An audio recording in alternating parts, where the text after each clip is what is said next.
এনেধৰণে পিজ্জা বনাই খাই পাইছেনে? চাওকচোন কি ধুনীয়া কালাৰ আৰু সুন্দৰ গোন্ধ ওলাইছে আৰু ইয়াৰ টেষ্টটো ভাল হৈছে। এই পিজ্জাটোত মই ঘৰৰ সকলো বস্তু ব্যৱহাৰ কৰিছোঁ, বাহিৰৰ পৰা অনা কোনো চিজ ব্যৱহাৰ কৰা নাই।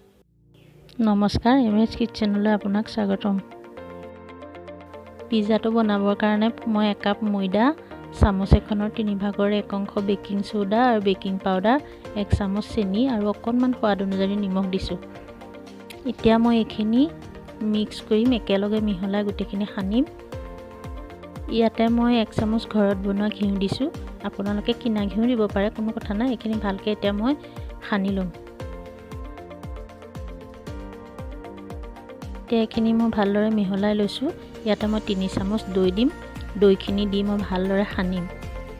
আপুনি ভালদৰে মঠিব লাগিব, যাতে মঠি থাকোঁতে এটা কোমলকৈ লাডু হৈ যায়। এতিয়া মোৰ লাডুটো সম্পূৰ্ণ কোমল হৈ গৈছে। এতিয়া মই ইয়াক লাহেকৈ লাডুটো ভালকৈ বনাই ঢাকি আধা ঘণ্টামান সময় ৰাখি থৈ দিম। এখন কেৰাহীত 2 চামুচ বাটাৰ দিছোঁ। বাটাৰ নহ'লে ঘিউ ব্যৱহাৰ কৰিব পাৰি, কিন্তু বাটাৰ হ'লে খাই বেছি ভাল টেষ্ট আহে। এতিয়া বাটাৰখিনি এনেকৈ গলি যোৱাৰ পিছত ইয়াতে মই 3 চামুচ ময়দা দিছোঁ। ময়দাখিনি দি ভালদৰে লৰাই থাকিম। এতিয়া মই এইখিনি ভালদৰে লৰাই আছোঁ। এনেদৰে লৰাই থাকিব লাগিব যাতে বস্তুটো জ্বলি নাযায় আৰু মিক্সাৰটো ধুনীয়াকৈ হৈ যায়।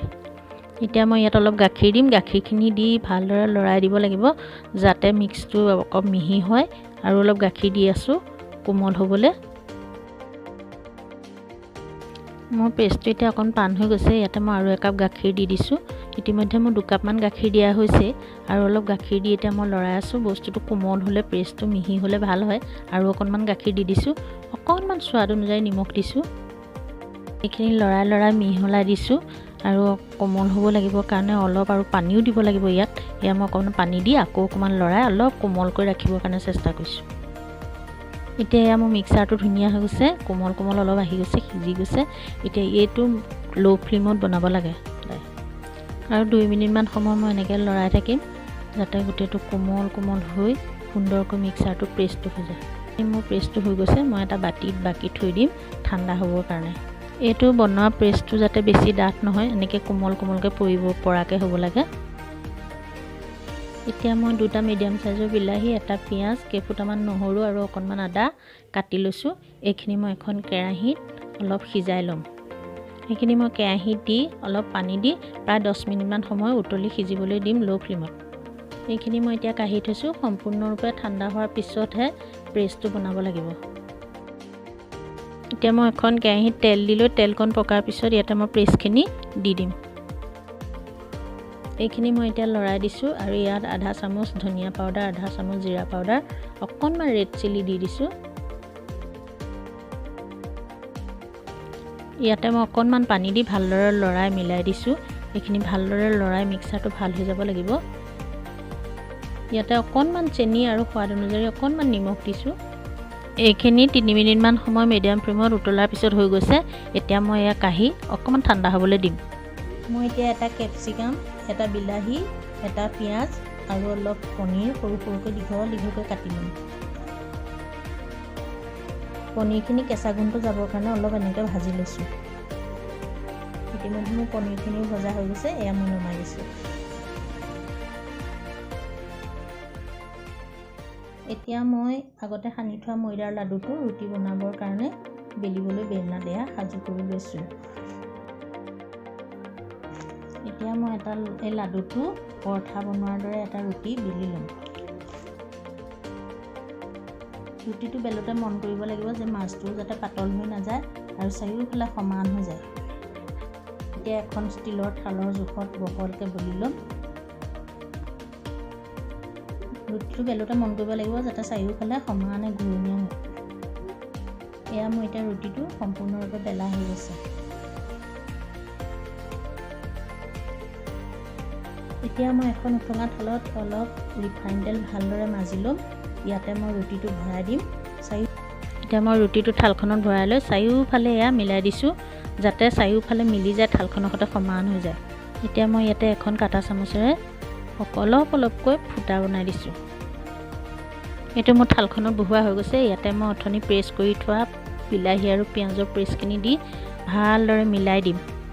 এই পেষ্টটোৰ সলনি টমেটৰ চচো ব্যৱহাৰ কৰিব পাৰি। ঘৰত তৈয়াৰ কৰি লোৱা পেষ্টটো বনালে টেষ্টটো বেছি ভাল আহে। এইটো ৰুটিটোৰ ওপৰত ভালদৰে মিলাই দিছোঁ। এনেকৈ মিলাব লাগিব, বৰ বেছি ডাঠ হ'লেও ভাল নহয়, যাতে পাতলাকৈ গোটেই ৰুটিটো ঢাক খাই যায়। এতিয়া ইয়াতে মই বাটাৰ আৰু গাখীৰে বনোৱা পেষ্টটো দি এইটো ইয়াৰ ওপৰত ভালদৰে লেয়াৰ কৰি ঢাকি দিম, যাতে তলৰ ৰঙাখিনি ওলাই নাথাকে কেনিও। এইটো দিওঁতে খুব সাৱধানে দিব লাগিব, যাতে তলৰখিনিৰ লগত মিহলি হৈ ওপৰলৈ ৰঙাটো ওলাই নাহে। ইয়াতে মই এতিয়া দীঘল দীঘলকৈ কাটি থোৱা কেপচিকাম, পনীৰ, বিলাহী আৰু পিঁয়াজখিনি দি ভালদৰে সজাই ল'ম। কেপচিকাম পনীৰ নহ'লেও এইটো বনাব পাৰি। ইয়াত গাজৰ, বিলাহী, পিঁয়াজ দিও ধুনীয়াকৈ ইয়াক বনাব পৰা যায়। এইটো ননভেজ বনাবলৈ হ'লে মাংসও ভাজি লৈ পেলাই সৰু সৰু টুকুৰা কৰি মাজত দি যাব পাৰে। এইটো মাংস দিও বনাব পাৰি। মাংসখিনি ভালদৰে ভাজি ল'ব লাগিব। মাংসখিনি সৰু সৰু টুকুৰা কৰি ল'ব লাগিব, যাতে ইয়াৰ হাড় নাথাকে। এনেদৰে মাংস দিও বনাব পৰা যায়।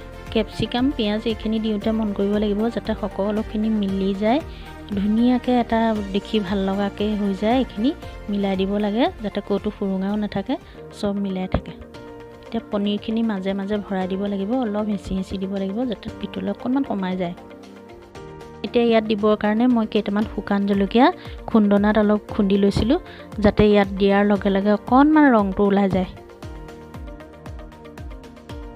এয়া মই এতিয়া খুন্দি লোৱা শুকান জলকীয়াখিনি সকলোতে মিলি যোৱাকৈ অকণমান ওপৰতে ছটিয়াই দিছোঁ। শুকান জলকীয়াখিনি গুড়ি কৰোঁতে মই গুটিখিনি উলিয়াই লৈছিলোঁ। গুটিখিনি থাকিলে বেয়া হয়, ছালটোৱে হয়। এতিয়া মই এইটো বনাবৰ কাৰণে প্ৰস্তুত হৈ গৈছে। মই এখন কেৰাহীত অলপ নিমখ দিছোঁ, নিমখৰ ওপৰত এডাল ষ্টেণ্ড দিছোঁ। এই নিমখখিনি মই 10 মিনিট সময় ল' ফ্লেমত দি গৰম কৰি লৈছিলোঁ, যাতে থালিখন দি দিলে তাপটো সোনকালে ওপৰলৈ উঠি আহে। এইখন দিওঁতে মন কৰিব লাগিব, যাতে কেৰাহীখনত থালিখন লাগি নধৰে, নহ'লে কোনোবা এটা কোণা লাগি ধৰিলে সি ক'লা হৈ যাব পাৰে। এতিয়া মই এইটো ল' ফ্লেমত দি ঢাকন দি দিম, অলপ সময় ৰাখিম। এইদৰে মই ঢাকি দিয়াৰ পিছত ল' ফ্লেমত 40-45 মিনিটমান সময় ৰখাৰ পিছত এতিয়া মোৰ পিজ্জাটো হৈ গৈছে। খাবৰ কাৰণে ধুনীয়াকৈ হৈ এয়া মোৰ পিজ্জাটো হৈ গৈছে। ইয়াত কোনো ধৰণৰ বাহিৰৰ দোকানৰ চিজ ব্যৱহাৰ নকৰাকৈ মই নিজৰ ঘৰতে বনাই লোৱা বস্তুখিনিৰে এইটো বনাইছোঁ। সঁচাকৈ বৰ ধুনীয়া গোন্ধ আহিছে, কালাৰ কি ধুনীয়া আহিছে। যিসকলে পিজ্জা খাই ভাল পায় তেওঁলোকে চাগে দেখি বুজি পাব। আপোনালোকে যদি চাই ভাল পালে অনুগ্ৰহ কৰি মোৰ চেনেলটো ছাবস্ক্ৰাইব, লাইক আৰু কমেণ্ট কৰিবচোন।